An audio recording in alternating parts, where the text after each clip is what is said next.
دو طرح کے طلبہ ہوتے ہیں. بعض طلبہ تو بڑے یار باش دوستانہ انداز رکھتے ہیں, ہر کسی کے دوست ہوتے ہیں, ہر کسی سے ملتے ہیں, اور بعض ایسے ہوتے ہیں کسی سے سلام بھی نہیں لیتے.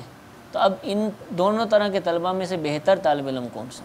یعنی بعض یار باش یعنی دوستیاں لگانے والے اور بعض سلام لینا گوارا نہیں کرتے. اصل میں دو ہی نہیں ہوتے, درجے تو بہت سارے ہوتے ہیں.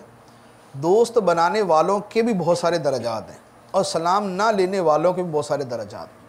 اس کا بہت زیادہ دار و مدار جو ہے فرد معین کے حوالے سے تو کوئی اور وجہ ہو سکتی. یعنی فرد معین یہ ہے کہ جیسے مثال کے طور پہ میں زید کے بارے میں بات کر رہا ہوں, زید کے بہت زیادہ ملنے یا بہت زیادہ نام یا بالکل نہ ملنے, اس کی وجہ کوئی بھی ہو سکتی ہے. کیونکہ فرد معین کے فعل کے پیچھے 20 وجوہات ہوتی ہیں. ایک آدمی نے دنیا میں اتنے دھوکے کھائے کہ اب اس کا کسی کو ملنے کو دل نہیں کرتا, تو اب اس کا کیس تو جدا ہو گیا نا, ٹھیک ہے. اور ایک آدمی کو مثال کے طور پہ نوکری کی تلاش ہے, وہ ہر ایک سے اچھے انداز میں ملتا ہے کہ یار مجھے نوکری مل جائے, وہ اس کے اپنے اسباب ہو جائیں گے. لیکن عمومی طور پہ جو وجوہات ہیں وہ دو طرح کی ہوتی ہیں, خاص طور پہ طلبہ کے حوالے سے جو میں عرض کرنے لگا. بعض اوقات تو اس کا دار و مدار ہوتا ہے حالات کے اوپر, اور بعض اوقات ہوتا ہے مزاج کے اوپر. حالات کے اوپر یہ ہے کہ جو ملنسار ہے یعنی بہت زیادہ ملنے والا ہے, وہ تو طبعی طور پہ یہ ایک چیز ہوتی ہے. یعنی طبعاً ایک آدمی ملنا پسند کرتا ہے تو وہ میل جول کو زیادہ پسند کرتا ہے, اور جو نہ ملنے والا ہے اس کے دو سبب ہوتے ہیں, بعض اوقات حالات اور بعض اوقات مزاج. حالات کیا؟ حالات یہ ہے کہ مثال کے طور پہ ایک طالب علم بہت زیادہ محنتی ہے, بہت زیادہ محنت سے پڑھنے والا ہے, اپنا وقت ضائع کرنا پسند نہیں کرتا, اور اس کو پڑھائی کے اندر ہی مزہ آتا ہے, اور اس نے پڑھنے کو ہی اپنی زندگی کا ایک مقصد اور مطمع نظر بنا کے وہ چل رہا ہے. اگر وہ دوسروں سے میل جول شروع کرتا ہے تو میل جول کا نتیجہ یہ نکلے گا کہ دوستوں کے ساتھ تو گپے بھی مارنی پڑیں گی, گھومنا پھرنا بھی پڑے گا, اور اگر وہ کسی جو ہے وہ کیا نام ہے یعنی یہ موبائل کی بیماری میں مبتلا ہے تو پھر موبائل کے اوپر بھی بیٹھنا پڑے گا. تو یہ بہت ساری چیزیں ہوتی ہیں. تو ایک آدمی اپنا وقت بچانا چاہتا ہے, وقت بچانے کے لیے وہ دوسروں سے کم ملتا ہے, تو یہ کم ملنا جو ہے یہ اچھا ہے, بہت اچھا ہے. خاص طور پہ اگر دوسرے اس کو کسی گناہ میں ڈالنے والے ہوں, جیسے بعض اوقات ایسا بھی ہوتا ہے کہ کچھ کا گروپ ایسا بنا ہوتا ہے جن کا فلموں کی طرف, ڈراموں کی طرف, گانوں کی طرف یا کسی بری لت کی طرف رجحان ہوتا ہے.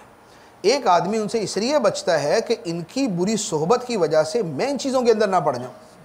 بعض اوقات طلباء کو ناول پڑھنے کا شوق ہوتا ہے, ناول ہی پڑھے جا رہے ہیں. آپ نے دیکھا ناول پڑھنے والوں کا ذوق کیسا ہوتا ہے؟ دنیا میں کوئی ذوق اس کے برابر نہیں ہو سکتا جتنا ناول پڑھنے والوں کو شوق ہوتا ہے. اب جو آدمی ان کے پاس بیٹھے گا اس کو بھی لت لگ جائے گی, نتیجہ یہ نکلے گا کہ اپنے گھنٹوں برباد کر دے گا اس کے لیے. تو ایک طالب علم دوسرے طلباء سے اس لیے بچتا ہے کہ ان کی کوئی بری عادت میرے اندر نہ آ جائے, وقت ضائع کرنے کی عادت میرے اندر منتقل نہ ہو جائے, اس لیے نہیں ملتا. تو بہت اچھا کرتا ہے.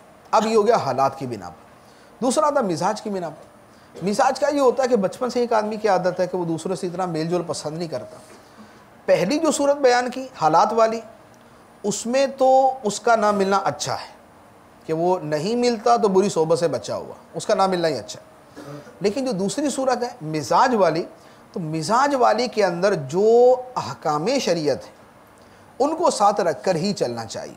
یعنی یہ کہ بالکل سلام لینا ہی نہیں کسی کے ساتھ, یہ لازمی بات ہے کہ یہ کوئی قابل جو ہے نا وہ تعریف بات نہیں ہو سکتی, خاص طور پہ طلباء کے لیے کہ جن کی زندگی ابھی پوری پڑی ہوئی ہے, جن کو آگے بہت سارے میدان اور مراحل طے کرنے ہوتے ہیں.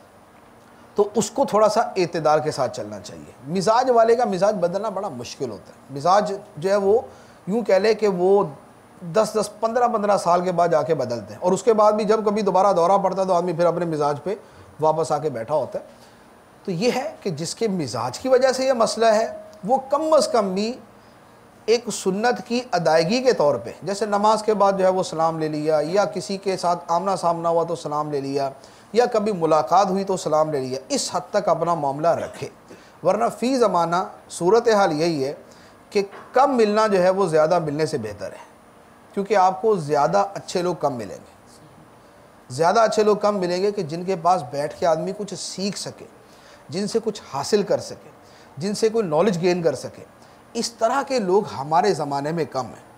بالکل دنیا داروں کے پاس بیٹھیں گے تو یا پیسے کی محبت آئے گی، یا جو ہے سیاست کے علاوہ کوئی بات نہیں ہوگی، یا کھیل کود کی بات ہوگی، کھیل کھلاڑیوں کی بات ہوگی، یا آدمی ان کاموں میں پڑ جائے۔ دینداروں کے پاس بھی زیادہ بیٹھیں تو ان سے بھی ہر چیز اچھی ہی آپ کو ملے، یہ ضروری نہیں ہوتا۔ ہمارے ہاں بھی مذہبی لوگوں کے اندر بھی سیاست کی گفتگو یا کھیل کھلاڑیوں کی گفتگو یہ کم نہیں ہوتی، ان کے ہاں بھی برابر ہی چل رہی ہوتی۔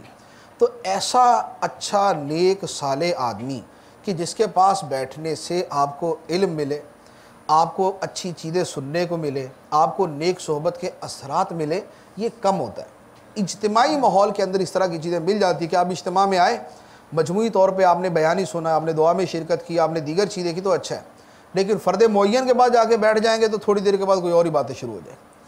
تو طلباء کے اندر خاص طور پہ کہ یہ زمانہ ذرا جو ہے وہ لہو و لعب کی طرف جانے کا زیادہ ہوتا ہے، تو اس زمانے کے اندر کم ملنا زیادہ ملنے سے بہتر ہے۔